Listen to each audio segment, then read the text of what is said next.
Angel and I are out in the woods today. It's mid-January. We are collecting trail cameras, and that's going to be the topic for the first vlog of the year.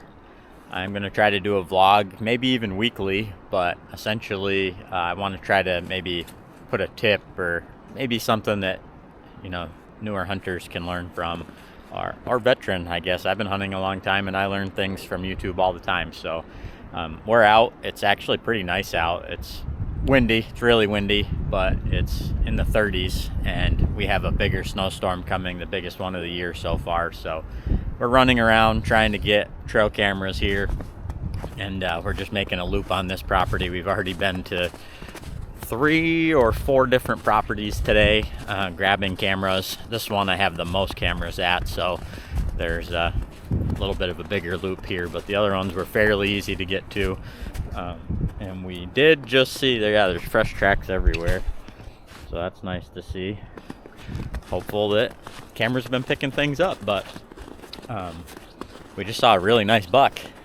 Like I said, it's mid-January. We're hoping, if there's any early shed bucks, maybe we find a shed, which I did find one along the same route that we're going to take today last year, but I found it super late.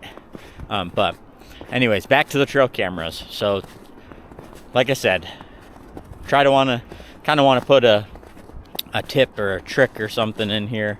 There are a lot of fresh deer tracks everywhere. I guess what I want to get at with the trail cameras is a few things. Save your buck pictures. That's one of the most important things. I save every single buck picture that I have, even if they're dead.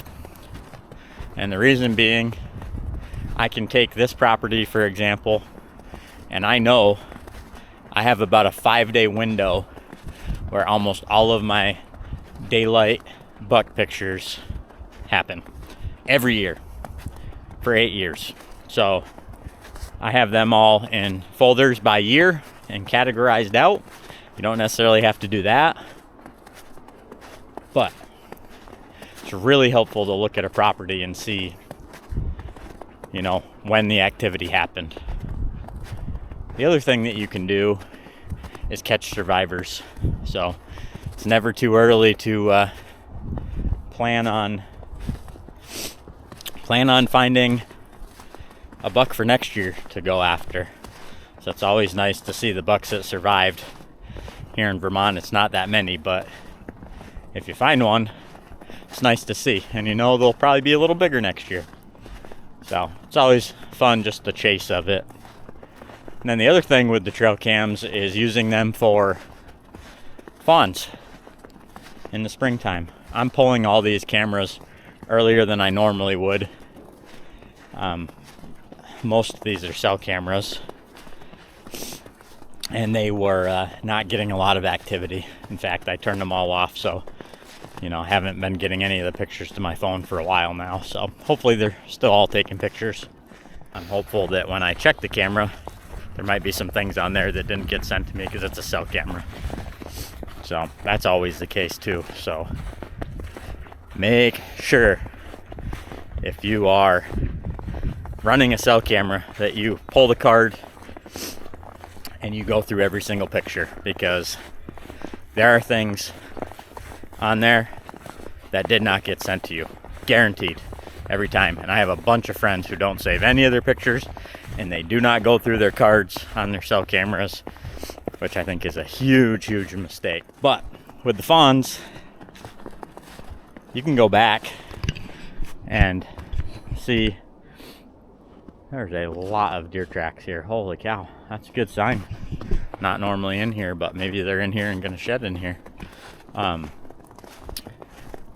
With the fawns, you can figure out essentially when does were bred, and they will typically come into heat around the same time every single year.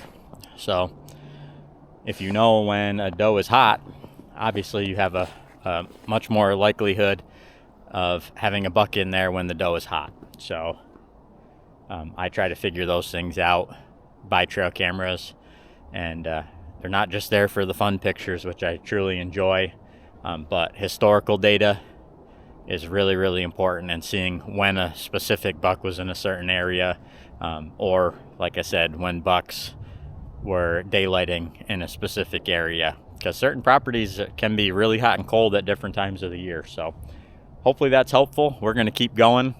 We got a little bit of a hike ahead of us still, and we'll catch you on the next one.